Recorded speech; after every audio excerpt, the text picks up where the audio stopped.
नमस्कार सर्वांना, श्री स्वामी समर्थ. कसे आहात सर्व? आय होप सर्व स्वस्त असणार, मस्त असणार आणि आपला स्टडी करत असणार. चला तर मग सुरुवात करूया आपल्या नवीन व्हिडिओला. मैत्रिणींच्या कमेंट्स येत होत्या, जसं की मी कोणती बुक लिस्ट यूज करते, माझी बुक लिस्ट काय आहे आणि मी कोणत्या बुक्समधून अभ्यास करते, तर याबद्दल व्हिडिओ बनवू म्हणून. तर मी आज माझ्या बुक लिस्टबद्दल एक छोटासा व्हिडिओ बनवला आहे. सर्वात अगोदर मी तुम्हाला एक गोष्ट क्लिअर करते. मी याआधी कुठलीच MPSCची परीक्षा दिलेली नाही. हा माझा फर्स्ट अटेम्प्ट असणार आहे. मग तो ग्रुप C असो किंवा मग सरळ सेवा.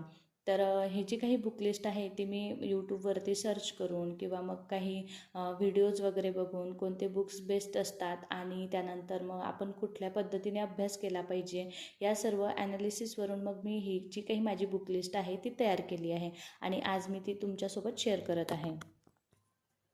MPSCमध्ये स्टेट बोर्डला खूप महत्त्व आहे, म्हणूनच मग मी हा स्टेट बोर्डचा ठोकळा मागवला आहे. याच्यामध्ये इतिहास, भूगोल, अर्थशास्त्र, सायन्स या सर्व विषयांचे 5वीपासून ते 12वीपर्यंतचे सर्व जे काही स्टेट बोर्ड आहेत ना ते दिलेले आहे. म्हणजे जेणेकरून आपलं जे काही बेसिक आहे ना स्टेट बोर्डवरचं ते क्लिअर होतं या पुस्तकामधून. तर मराठी व्याकरणासाठी मी मोरा वाळंबे सरांचं बुक यूज करते आणि त्यासोबतच जे शब्दरत्न मिळालं आहे ना त्यातूनच मी व्होकॅब्लरी वगैरे करत असते मराठीची. आणि हे बुक मी जवळजवळ आता 3 ते 4 वर्ष आधी मागवले आहेत, त्याच्यामुळे मी नवीन न घेता मी तेच बुक आता पण यूज करते.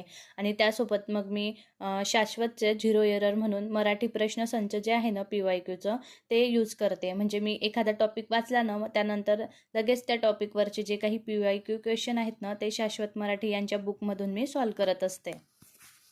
आणि या 0 एरर मराठी बुकमध्ये ना म्हणजे प्रत्येक क्वेश्चनचं आहे ना एक्सप्लेनेशन दिलेलं आहे. म्हणजे आपला एखादा क्वेश्चन जर चुकला तर त्याचं पूर्ण एक्सप्लेनेशन आपल्याला खाली वाचता येतं आणि कशामुळे तो चुकला, आपलं कोणते पॉईंट लक्षात नाही, हे सर्व आपल्याला तिथंच ॲनालिसिस करता येतं. आणि मग पुढच्या वेळेस आपण जेव्हा एखादा क्वेश्चन सॉल्व करतो त्या टॉपिकवरती तेव्हा आपल्याला लगेच त्या गोष्टी क्लिक होतात आणि मग आपला तो क्वेश्चन बरोबर येतो. इंग्रजीसाठी मी MG शेख सरांचं बुक यूज करते. त्याच्यामध्ये सर्व टॉपिक आपल्याला समजतील एवढ्या सोप्या लँग्वेजमध्ये दिलेले आहेत. आणि त्यासोबतच मी शाश्वतचे MPSC 0 एरर इंग्लिश हे बुक यूज करते. म्हणजे एखादा टॉपिक केला ना त्याच्यानंतर लगेच मी त्या PYQ बुकमधून ना त्याचे जे क्वेश्चन आहेत ना ते सॉल्व करते. आणि एखादा चुकलाही ना तर त्याच्याखाली त्याचं जे काही एक्सप्लेनेशन आहे ना ते दिलेलं असतं. मग त्याच्यावरून आपल्याला कळतं की आपला नेमका हा क्वेश्चन कशामुळे चुकला. मॅथ्ससाठी मी सतीश वसे सरांचं फास्ट ट्रॅक हे बुक यूज करते. त्यासोबतच मी शाश्वतची जी सरळ सेवा बॅच आहे ना ती पण जॉईन केली आहे. आणि तसंच रिझनिंगसाठी पण मी सतीश वसे सरांचंच बुक यूज करते, बुद्धिमत्तेचं जे आहे ना ते. आणि बाकी त्याचे जे क्वेश्चन असतात आणि सर्व प्रॅक्टिस वगैरे मी जो क्लास जॉईन केला आहे मी त्याच्यातून डेली 1 ते 2 तास करत असते. सायन्ससाठी मी सचिन भस्के सरांचं बुक यूज करते. हे पुस्तक मी 3 ते 4 वर्ष आधी घेतलेलं आहे.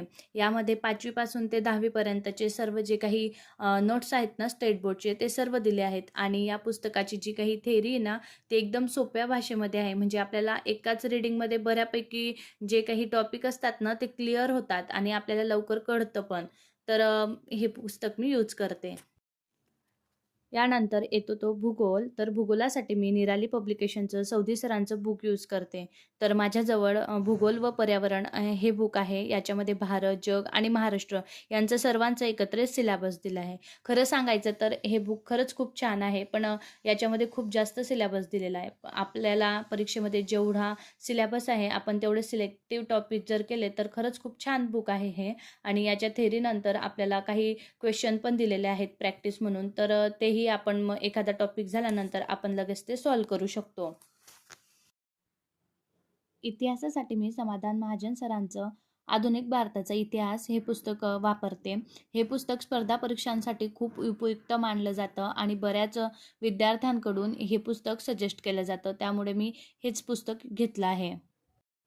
पॉलिटीसाठी मी सध्या तरी लोकसेवा अकॅडमीचे जे नोट्स आहेत ना तेच घेतले आहे. मला छान वाटलं हे वाचायला आणि अगदी सोप्या भाषेत आहे आणि लवकर कळतंसुद्धा. तर मी पॉलिटीसाठी हे नोट्स घेतलेले आहेत. मला कमेंट करून नक्की सांगा की तुम्ही पॉलिटीसाठी कुठलं बुक यूज करता. आता राहिलं अर्थशास्त्र आणि चालू घडामोडी. तर अर्थशास्त्रासाठी मी कुठलंच बुक घेतलेलं नाही सध्या तरी. माझ्याजवळ आधीच एक तात्याचा ठोकळा म्हणून मी पुस्तक घेतलेलं आहे. तर मी ठरवलं आहे की थोडा अभ्यास मी त्या अर्थशास्त्राचा, तात्यांचा ठोकळा याच्यातून करेन आणि जेव्हा वाटेल तेव्हा मग मी एखादं रेफरन्स बुक परचेस करेन. तर मला कमेंट करून नक्की सांगा की मी अर्थशास्त्रासाठी कुठलं बुक घेतलं पाहिजे आणि त्याबरोबर मी करंट अफेअर्ससाठी कुठलं मॅगझीन वगैरे किंवा बुक घेतलं पाहिजे. जी-के, जी-एससाठी मी लोकसेवा अकॅडमीचे जे कंबाईनचे गट ब आणि क चे जे पुस्तक आहे ना, पी-वाय-क्यू स्पष्टीकरण असं हे ते मागवलं आहे. मला पर्सनली हे बुक खूप आवडतं कारण ह्याच्यामध्ये ना प्रत्येक सब्जेक्ट वाईज सब्जेक्टच्या प्रत्येक टॉपिकनुसार क्वेश्चन दिले आहेत आणि त्या क्वेश्चनच्या खाली त्याचं पूर्ण एक्सप्लेनेशन दिलं आहे. म्हणजे आपल्याला एखादा टॉपिक नाही कळला ना आणि क्वेश्चन चुकीचा जरी आला तरी आपण तिथून ते वाचून सर्व गोष्टी क्लिअर करू शकतो आणि आपल्याला तिथंच कळतं की आपली चूक वगैरे काय आहे. तर तर त्याच्यामुळे हे बुक मला पर्सनली खूप आवडतं. अशा प्रकारे ही माझी बुक लिस्ट आहे आणि याच बुक्समधून मी अभ्यास करत असते. तुमच्या मते यापेक्षा अजून काही चांगलं बुक लिस्ट असेल किंवा काही स्टडी मटेरियल किंवा नोट्स असेल तर कमेंट करून मला नक्की सुचवा.